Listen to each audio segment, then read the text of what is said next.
Good morning everybody.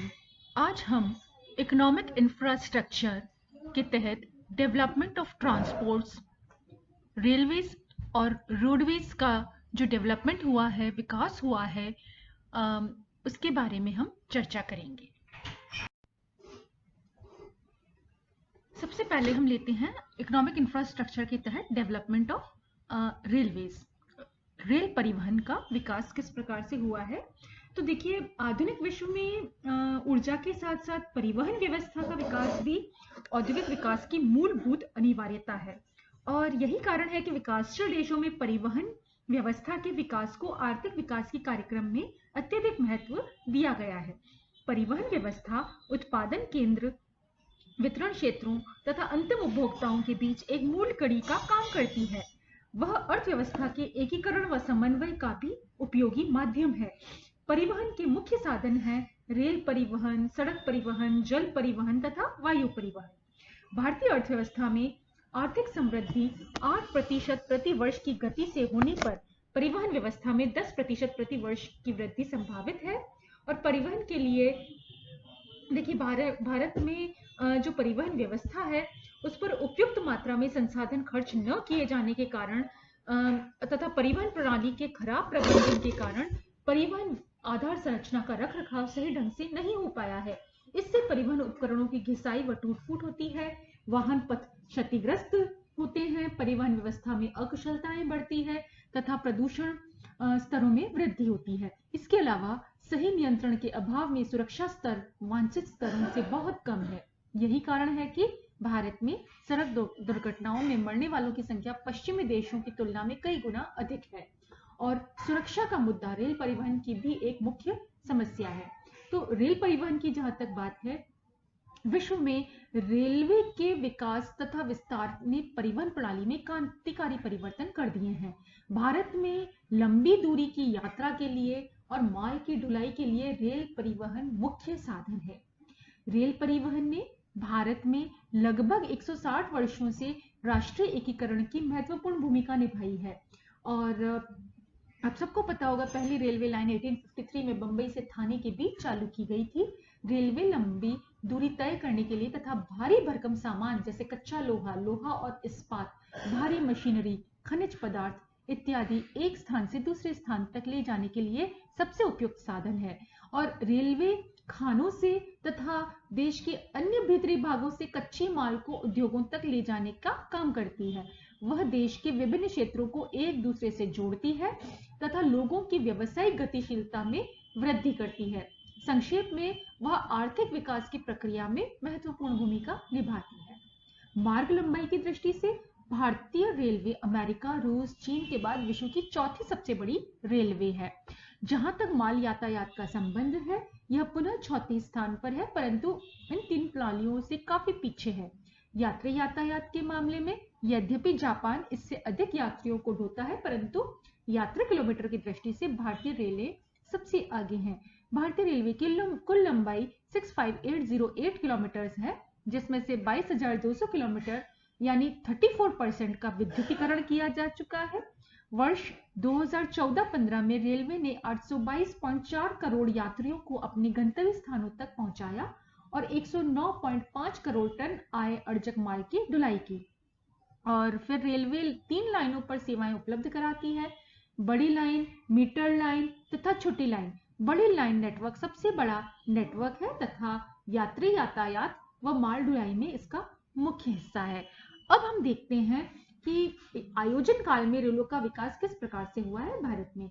तो आयोजन काल में रेलों के विकास को पंचवर्षीय योजना के प्राथमिकता क्रम में काफी ऊंचा स्थान प्रदान किया गया है। 1930 से लगभग 20 वर्षों तक रेलों पर भारी दबाव रहा है और उस पर समुचित विनिवेश नहीं हुआ है। और इसलिए पहली जो पंचवर्षीय योजना है, उसमें मुख्य रूप से ध्यान रेलों की स्थिर परिसंपत्ति और चल स्टॉक, जो रोलिंग स्टॉक है, उसके आधुनिकीकरण पर दिया गया है। इस स्थिति में रेलों के और अधिक विस्तार पर ध्यान दे पाना संभव नहीं हुआ है। पहली पंचवर्षीय योजना के अंतर्गत रेलों के विकास पे 217 करोड़ रुपए व्यय किए गए। दूसरी पंचवर्षीय योजना के अंतर्गत भी रेलों की पुरानी परिसंपत्ति को ठीक स्थिति में लाने और मुख्य रूप से ध्यान दिया गया है। रेलों के विभिन्न खंडों में क्षमता बढ़ाने के उद्देश्य से नए चल स्टॉक को प्राप्त करने के लिए विभिन्न कार्यक्रमों को लागू किया गया। फिर 5वीं योजना में अगर देखें तो आर्थिक विकास की दृष्टि से रेल यातायात का महत्व स्वीकार किया गया है। इस योजना में रेलों के विकास पर 2063 करोड़ रुपए व्यय किए गए, जिसमें से 68% चल स्टॉक, रेल नवीकरण और रेल पथ क्षमता विस्तार पर व्यय किए गए। छठी योजना में रेलों के विकास पर होने वाले व्यय का लगभग 50% चल स्टॉक और रेलों के पथ के नवीकरण पर खर्च किया गया। इसी तरह से 10वीं पंचवर्षीय योजना में रेलवे पर परिव्यय 60,000 करोड़ रुपए रखा गया, जबकि वास्तविक व्यय 84,000 करोड़ रुपए था। और इसके अलावा अगर देखें तो 10वीं योजना में रेलवे के उद्देश्यों में इस दृष्टिकोण से परिवर्तन किया गया कि वे अन्य परिवहन साधन को जो व्यवसाय खो चुकी हैं उसे कुछ हद तक वापस ले सकें। और इस बात को ध्यान में रखते हुए रेलवे के आधुनिकीकरण मॉडर्नाइजेशन पर 10वीं योजना में जोर दिया गया ताकि उसकी विश्वसनीयता बढ़ाई जा सके और परिचालन लागतों को कम किया जा सके। रेलवे इंजन, रेल डब्बों, रेल लाइन इत्यादि में प्रौद्योगिकी सुधार करने की भी बात की गई। इसके अलावा रेल सेवाओं में सुधार पर भी जोर दिया गया ताकि उपयोगकर्ताओं को रेलवे की ओर आकर्षित किया जा सके। रेलवे की विभिन्न गतिविधियों में सूचना प्रौद्योगिकी के प्रयोग को प्रोत्साहित करने की भी बात की गई है। तो ये लेटेस्ट डेवलपमेंट्स है। फिर 11वीं पंचवर्षीय योजना के दस्तावेज में रेलवे क्षेत्र में आधारित जो इंफ्रास्ट्रक्चर डेफिसिट है, आधारित कमजोरियां हैं, उन पर ध्यान केंद्रित किया गया है, जो रेलवे के मार्गों पर अत्यधिक भार, यात्री सुविधाओं के अभाव तथा माल ढुलाई की धीमी गति के रूप में प्रतिलक्षित होता है।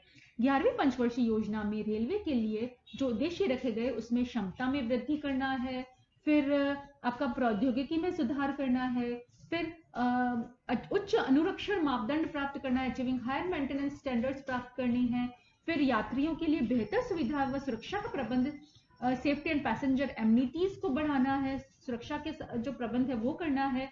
ये सब जो है लेटेस्ट चेंजेस जो हैं ये उद्देश्य रखे गए हैं 11वीं पंचवर्षीय योजना में और उसको प्राप्त करने का प्रयास किया जा रहा है। फिर कुछ रेलवे से संबंधित कुछ मुद्दे और समस्याएं भी हैं भारत में। तो सबसे पहला जो है रेलवे के सम्मुख जो गंभीर जो समस्या है वो है अपर्याप्त नेटवर्क और आधारिक संरचना की। और देखिए वस्तुस्थिति जो है वो ये है कि समय के साथ साथ परिवहन आउटपुट में वृद्धि के अनुरूप रेलों की क्षमता तैयार नहीं की जा सकी है और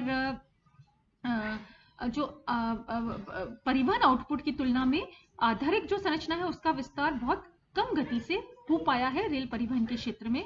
और इसके परिणाम स्वरूप क्या हुआ है, पूरे रेल पथ पर अत्यधिक भीड़ भाड़ या कंजेशन है। दूसरी बात जो है वो है भारतीय रेलवे को जो कुल यातायात आय, टोटल ट्रैफिक अर्निंग्स प्राप्त होती है, उसमें से माल भाड़े से जो आय है, फ्रेट अर्निंग्स है, उसका हिस्सा 67% है, 2/3 से भी अधिक है।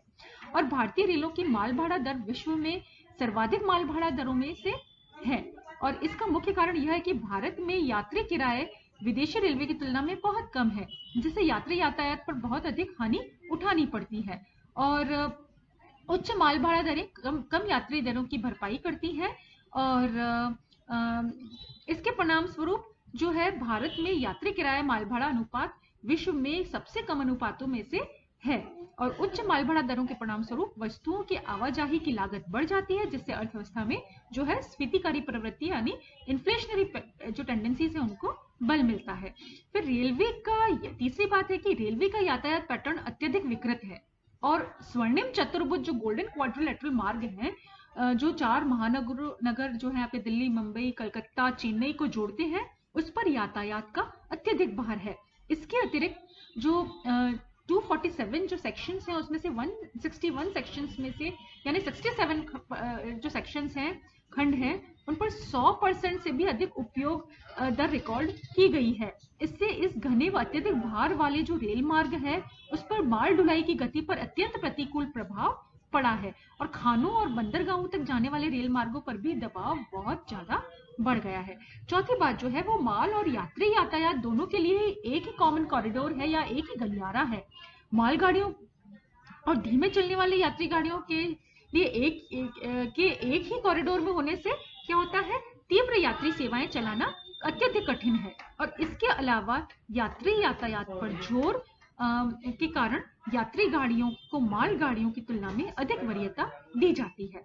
कुछ प्रमुख जो ट्रंक मार्ग हैं उन पर नई यात्री गाड़ियों को चलाने से मालगाड़ी संचालन पर सीधा प्रभाव पड़ता है। अतः इसमें कोई आश्चर्य नहीं कि मालगाड़ियों की जो औसत रफ्तार है वो बहुत कम है। फिर बहुत सी रेल परियोजनाएं अधूरी पड़ी हैं। मूल कीमतों के आधार पर इनकी लागत काफी बढ़ती है और जो वित्तीय साधनों के अभाव में ये परियोजनाएं वर्षों से लटक रही हैं। इसके अतिरिक्त समाज के विभिन्न वर्गों द्वारा नई परियोजनाओं को लागू करने के लिए लगातार दबाव बनाया जाता है। आवश्यकता की तुलना में धनराशि के घोर अभाव के कारण बहुत सी विभिन्न परियोजनाओं को बहुत थोड़ी वित्तीय राशि मिल पाती है तथा ये सभी परियोजनाएं संसाधनों की कमी और अनिश्चितता का शिकार हो जाती है। इससे इन्हें पूरा करने में अत्यधिक देरी होती है तथा लागतों में भी तीव्र वृद्धि होती है और कई बार परियोजनाओं की लागत में तेजी से वृद्धि हो जाती है। इसके कारण कई कारण हैं, जैसे परियोजना के कार्यान्वयन के दौरान कीमतों में वृद्धि होने से लागत में वृद्धि, परियोजना स्थल आवश्यकता में परिवर्तन, प्रौद्योगिकी में परिवर्तन, संशोधन के कारण परियोजना में व्यापक परिवर्तन, फिर आधारिक संरचना की कई परियोजनाओं की लंबी निर्माण अवधि, फिर परियोजना प्रबंधन में कमजोरियां इत्यादि। इसके परिणाम स्वरूप संसाधनों की घोर कमी पैदा हो जाती है। फिर भारतीय रेलवे में आवश्यकता से बहुत कम निवेश किया गया है, जिसके परिणाम स्वरूप नेटवर्क प्रसार तथा आधुनिकीकरण उपयुक्त गति से नहीं हो पाया है। कम निवेश के कारण पूरे रेल नेटवर्क पर भारी भीड़-भाड़ है, जिसके चलते नई रेलगाड़ियां चलाना तथा रेलगाड़ियों की गति बढ़ाना मुश्किल हो गया है। इसलिए व्यापक स्तर पर रेलवे आधारिक संरचना में विस्तार, प्रौद्योगिकी का आधुनिकीकरण तथा रेल पथों का विद्युतीकरण करना आवश्यक हो गया है। फिर नेक्स्ट बात जो है वो है कि समय के साथ साथ रेल परिवहन के बाजार हिस्से में तेजी से गिरावट आई है, जिसका अधिकतर लाभ सड़क परिवहन को हुआ है। रेलवे के बाजार हिस्से में वृद्धि करने के लिए ऐसी रणनीति बनाने की आवश्यकता है जिसके तहत बेहतर सुविधाएं प्रदान की जा सके तथा माल भाड़ा तुलनात्मक रूप से प्रतिस्पर्धात्मक हो सके। जहां तक यात्री पक्ष का प्रश्न है, उसमें रेलवे को बेहतर सड़क यातायात तथा कम लागत पर उपलब्ध नई वायु यातायात सुविधाओं से प्रतिस्पर्धा जो है वो करनी पड़ रही है और यात्रियों को अपनी तरफ पुनः आकर्षित करने के लिए यह आवश्यक हो गया है कि रेलवे तेज गति की अंतर नगरीय तथा मध्य दूरी की सेवाएं उपलब्ध कराए। और रेलवे के आधुनिकीकरण पर सुझाव देने के लिए भारत सरकार ने सैम पित्रोदा की अध्यक्षता में सितंबर 2011 में एक समिति का गठन किया और इस समिति ने 2012 को अपनी रिपोर्ट प्रस्तुत की और इसलिए इस समिति ने देखिए रेल व्यवस्था के संपूर्ण ढांचे में व्यापक परिवर्तन के सुझाव दिए हैं, लाइनें बिछाने से लेकर के संचार प्रौद्योगिकी तक। तो ये जो जितने भी सुझाव हैं, इसके अलावा यात्री भाड़े पर सरचार्ज लगाया जाए, ये भी एक सुझाव दिया गया है और रेलवे की कोई सार्वजनिक उद्यम इकाइयों में भी निवेश किया जाए।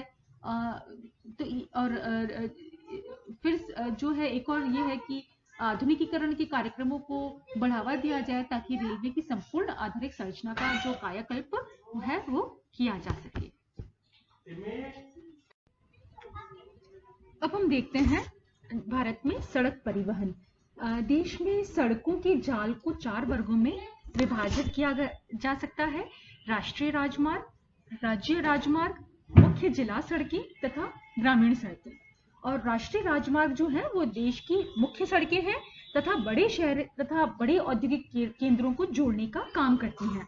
उनका विकास व रखरखाव केंद्र सरकार की जिम्मेदारी है। शुरू में हमारी सड़क प्रणाली का विकास प्रमुख 4 राष्ट्रीय राजमार्गों के आसपास हुआ था और ये जो है 4 राष्ट्रीय राजमार्ग वो है खैबर से दिल्ली से होकर कोलकाता, कोलकाता से चेन्नई, चेन्नई से मुंबई तथा मुंबई से दिल्ली। और राज्य राजमार्ग राज्य के उद्योग, व्यापार व वाणिज्य के मुख्य केंद्रों को परस्पर तथा राष्ट्रीय राजमार्ग से जोड़ने वाली सड़कें हैं। मुख्य जिला सड़कें जिले के अंदर की सड़कें हैं जो उत्पादन केंद्रों को बाजार के साथ तथा ग्रामीण क्षेत्रों को जिला मुख्यालयों तथा राज्य राजमार्ग राष्ट्रीय राजमार्गों के साथ जोड़ती हैं। फिर ग्रामीण सड़कें गांवों में पाई जाती हैं तथा वे 2 तरह की होती हैं: पक्की सड़कें और कच्ची सड़कें। फिर भारत में सड़कों का जो विकास है, रोड डेवलपमेंट इन इंडिया जो है, देखिए भारत में सड़कों का जाल जो है वो विश्व में दूसरा सबसे बड़ा नेटवर्क है और इस देश में सड़कों की लंबाई 48.65 लाख किलोमीटर के आसपास है, परंतु यह नेटवर्क तेज व कुशल परिवहन की दृष्टि से अपर्याप्त है। इसका कारण है कि इस नेटवर्क का आधे से अधिक हिस्सा कच्ची सड़कों के रूप में है। राष्ट्रीय राजमार्ग जो है, मुख्य राजमार्ग जिसको हम कहते हैं, उनकी लंबाई 96,214 किलोमीटर है। यद्यपि यह कुल सड़क जाल का मात्र 1.7% है, तथापि इस माध्यम से 40% जो यात्री है आवागमन व माल ढुलाई का काम होता है। वर्तमान में 60% माल ढुलाई तथा 87.4% यात्री आवागमन सड़क परिवहन पर निर्भर है। फिर हाल के वर्षों में सड़क परिवहन के क्षेत्र में 3 महत्वपूर्ण प्रयास किए गए हैं।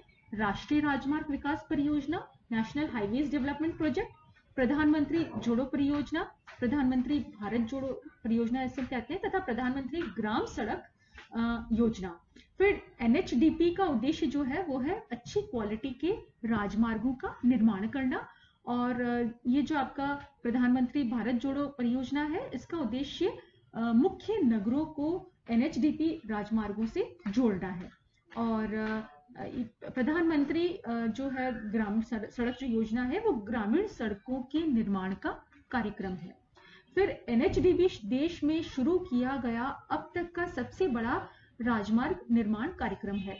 यह कार्यक्रम भारतीय राष्ट्रीय राजमार्ग प्राधिकरण जो है NHAI जो है उसके द्वारा कार्यान्वित किया जा रहा है, और इसके NHDP के चरण फर्स्ट जो है, second, third, fourth, fifth, sixth और सेवेंथ जो है, इसमें इसके तहत काफी प्रयास किए गए हैं। देश में जो है आपके राष्ट्रीय राजमार्ग पर फ्लाईओवर बनाने के लिए और सुरंगें बनाने के लिए, अंडरपास बनाने के लिए और रिंग रोड्स बनाने के लिए, तो बहुत सारे प्रयास इन नेशनल हाईवे डेवलपमेंट प्रोजेक्ट के तहत भारत में सड़क विकास या सड़क परिवहन को बढ़ावा देने के लिए किए गए हैं। और दिसंबर 2014 तक अगर हम देखें तो NHDP कार्यक्रम के अधीन 22,609 किलोमीटर राष्ट्रीय राजमार्गों का काम पूरा किया जा चुका था। और NHDP के कार्यान्वयन में कठिनाइयों का सामना करना पड़ रहा है। कई सारी कठिनाइयां भी आ रही हैं, जैसे भूमि अधिग्रहण में देरी हो जाती है, इमारतों को हटाने में विलंब होता है, निकायों को स्थानांतरित करने में कठिनाइयां आती है, कुछ राज्यों में कानून में व्यवस्था की समस्याएं हैं, कुछ ठेकेदारों का खराब निष्पादन है इत्यादि। फिर राजमार्गों के विकास में निजी क्षेत्र की साझेदारी को प्रोत्साहित करने के दृष्टिकोण से सड़क परिवहन व राजमार्ग विभाग जो है, department of road transport and highways ने विस्तृत दिशा निर्देश जारी किए हैं, और यह निर्णय लिया गया है कि NHDP के चरण 3 से लेकर बाद के चरणों की सभी जो सब प्रोजेक्ट्स हैं उसको सार्वजनिक व निजी क्षेत्र की साझेदारी से पूरा किया जाएगा, और सहयोग का मॉडल होगा बनाओ, चलाओ और हस्तांतरित करो, BOT जिसको हम कहते हैं, बिल्ड, ऑपरेट एंड ट्रांसफर। फिर रेल सड़क समन्वय की अगर हम बात करें तो रेल और सड़क परिवहन व्यवस्था एक दूसरे की पूरक है, और लंबी यात्रा और कम मूल्य वाले भारी पदार्थों की ढुलाई के लिए रेलें अधिक उपयुक्त हैं। सड़क परिवहन छोटी यात्राओं और हल्के माल की ढुलाई के लिए अधिक उपयुक्त है। इस दृष्टि से राष्ट्रीय साधन का अनुकूलतम उपयोग उसी समय संभव होगा जब रेलवे और सड़क परिवहन में प्रतियोगिता के स्थान पर समन्वय हो। फिर क्योंकि रेलवे देश के सभी कोनों तथा दूर दराज के सीमावर्ती और पहाड़ी क्षेत्रों तक नहीं पहुंच सकती, इसलिए उसे सड़क परिवहन की सहायता चाहिए, और ट्रकों और अन्य सड़क परिवहन साधनों को उत्पादन केंद्रों से माल इकट्ठा करके रेलवे स्टेशन तक लाना होगा। रेलवे स्टेशन पर इस माल को माल डब्बों में लाद कर देश के दूर दूर तक फैले इलाकों में पहुंचाया जाएगा। एक बार जब ये वस्तुएं अपने गंतव्य स्टेशनों तक पहुंच जाएंगी तो फिर से उन्हें ट्रक और अन्य सड़क परिवहन साधनों की सहायता से वितरण केंद्रों तक पहुंचाना होगा। इसी प्रकार हम केवल सड़क परिवहन पर निर्भर नहीं रह सकते। भारी मशीनरी, लोहा, इस्पात, सीमेंट, कोयला, अन्य खनिज पदार्थ इत्यादि को ट्रक द्वारा लाना ले जाना बहुत मुश्किल है। इन्हें एक स्थान से दूसरे स्थान तक पहुंचाने के लिए रेलवे की सहायता आवश्यक है। और इस प्रकार से हम देखते हैं कि रेलवे और सड़क परिवहन एक दूसरे के पूरक हैं। और देखिए ये सब है आपका रेलवे एंड रोड परिवहन के बारे में। Thank you.